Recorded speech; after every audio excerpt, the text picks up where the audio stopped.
السلام عليكم ورحمة الله وبركاته. النهاردة مع بعض فيديو تطبيق جديد. في الحقيقة ان النفس البشرية قليل جدا تاخد بالها انها بنميل دايما للحاجة السهلة حتى لو مش احسن حاجة لينا.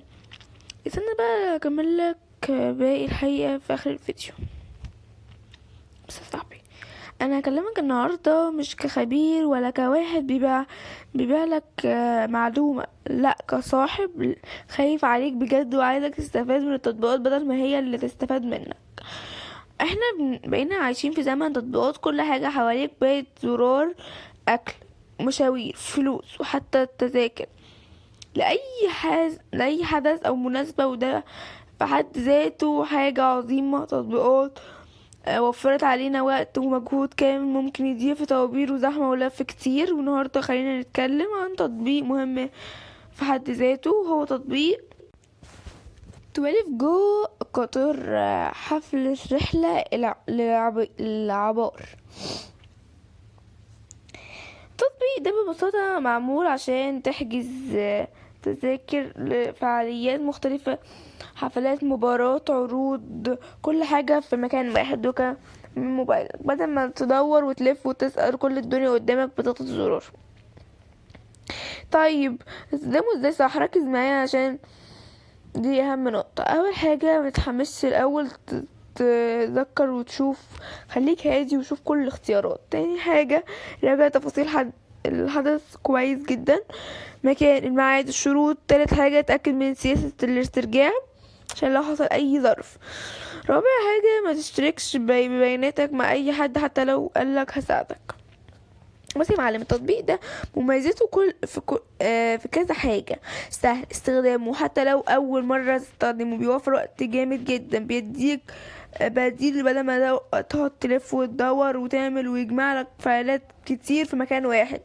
لكن انا صاحب ليك برضو، ولازم اقولك الحقيقة، في كل شوية عيوب لازم تبقى واخد بالك منها. بعض المستخدمين اشتكوا ان في اختلافات بسيطة بين الاسعار الاول والنهائي، والتعليقات بتتكلم عن بطء احيانا، ان مشاكل بسيطة في الدفع.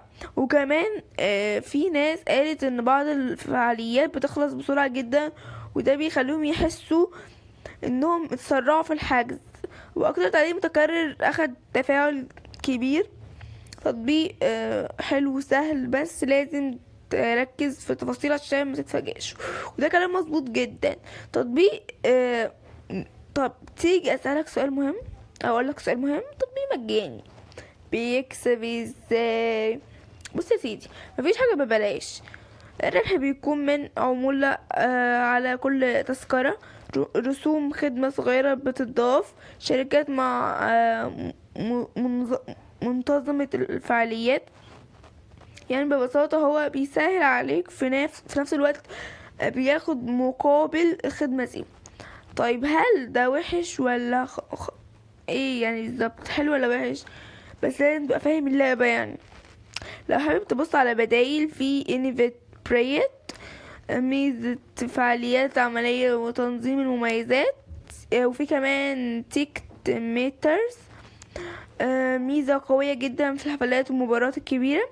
في بليتيون ليست، ميزته شائعة في الشرق الأوسط وفعالياته قريبة مننا.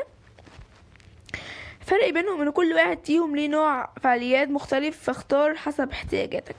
نيجي بقى الحقيقة اللي بدأنا بيها. احيانا احنا بنميل لحاجات السهلة حتى لو مش احسن حاجة لينا. المشكلة مش في التطبيقات، المشكلة انك ممكن تعتمد عليه مش من غير ما تفكر، فتضغط من اول اختيار تدفع وبعدها تندم. لكن لو استخدمته بذكاء هتوفر وقتك وفلوسك ومجهودك. فخليك دايما فاكر يا صاحبي، التطبيق مش صاحبك، انا اللي صاحبك. ولو الفيديو ده عجبك وحسيت انه مفيد ليك، اعمل لايك واشترك في القناة وقول لي في الكومنتات اخر مرة استخدمت تطبيق حجز كانت تجربة حلوة ولا ندمت. سلام.